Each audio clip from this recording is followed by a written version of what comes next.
Assalamualaikum warahmatullahi wabarakatuh.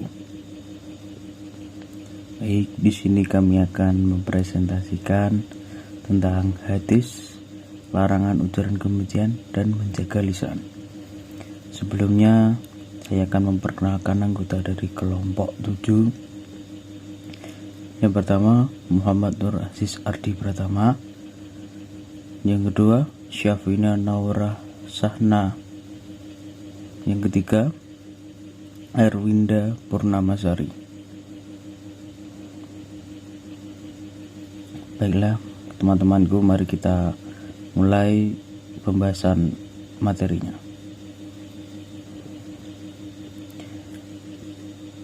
Pertama, hadis ujaran kebencian.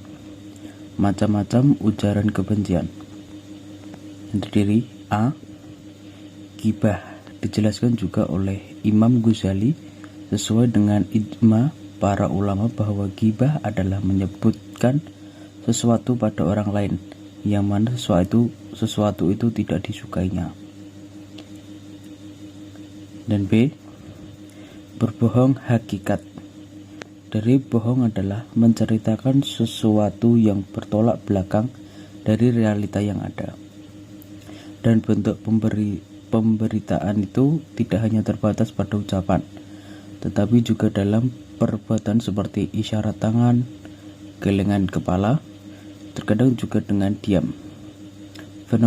Fenomena kebohongan yang sedang marak terjadi adalah penyebaran berita bohong. Dan C. Namimah atau provokasi.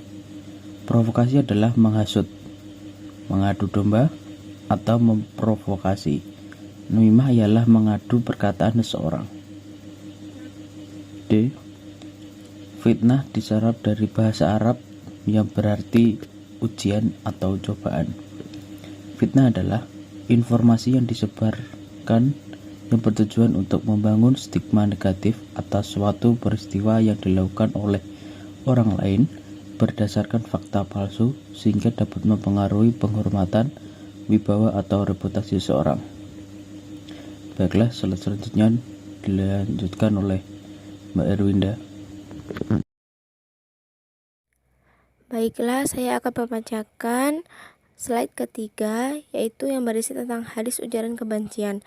Hadis yang pertama yang berbunyi An Anasi bin Malik radhiyallahu anha an Rasulullah sallallahu alaihi wasallam qala la taba'ghadu wa la tahasadu wa la tadabaru wa kunu ibadallahi ihwana wa la yahillu li muslimin an yahjura akhahu fauqa thalasa, yang artinya dari Anas bin Malik bahwasanya Rasulullah Shallallahu alaihi wasallam bersabda, janganlah kalian saling membenci, saling hasad atau dengki, saling membelakangi, dan jadilah kalian hamba-hamba Allah yang bersaudara. Tidak dihalalkan bagi seorang muslim menjauhi saudaranya lebih dari 3 hari. Muttafaq alaih. Sahih Bukhari, hadis nomor 5840. Baiklah, selanjutnya saya akan membacakan slide yang keempat yang berisi hadis kedua tentang ujaran kebencian. An Abi Hurairah radhiyallahu anhu anna Rasulullah sallallahu alaihi wasallam qala tuftahu abwabul jannatu yaumal itsnaini wa yaumal khamis fayaghfiru likulli abdin la yushriku billahi syai'a ila rajulan kanat bainahu wa baina akhihi syahna'u fayuqalu andiru hadzaini hatta yastaliha,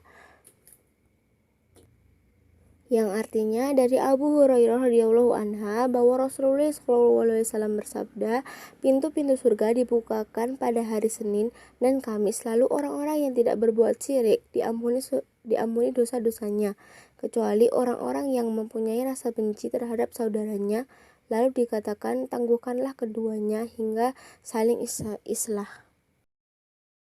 Slide selanjutnya, Solusi yang dapat dilakukan untuk menanggulangi adanya perilaku ujaran kebencian. A.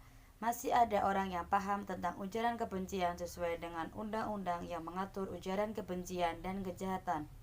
Diperlukan kerjasama antar aparat penegak hukum, organisasi masyarakat, dan masyarakat untuk melakukan kegiatan sosialisasi ke setiap daerah yang masyarakatnya masih belum paham dan mengetahui apa itu ujaran kebencian dan undang-undang yang mengatur mengenai ujaran kebencian serta dampak yang ditimbulkan dari pelaku yang melakukan ujaran kebencian. B. Diperlukan adanya diskusi yang lebih terbuka tentang batasan yang jelas antara ujaran kebencian dan kebebasan berbicara dan berekspresi. C. Memberikan pandangan dan studi yang komprehensif dan menarik tentang hakikat manusia. Diharapkan dengan pandangan dan kajian yang tepat dan memadai timbul persepsi bahwa orang akan lebih menghargai nilai-nilai kemanusiaan dan setidaknya mengurangi perilaku destruktif terhadap orang. Seperti yang dikatakan oleh Aristoteles, pengetahuan yang tepat merupakan dasar untuk bertindak tepat. Slide selanjutnya, 2. Hadis menjaga lisan. Lindungi diri kita dari tindakan yang dapat menyakiti perasaan orang lain, seperti mengungkapkan kebencian. Jadi mari kita selalu melindungi diri dari perbuatan yang buruk. Allah SWT memberikan ancaman kepada orang yang selalu melakukan ujaran kebencian. Sebagai umat muslim, kita dianjurkan berkata yang seperlunya dan secukupnya saja, dan menjaga lisan kita.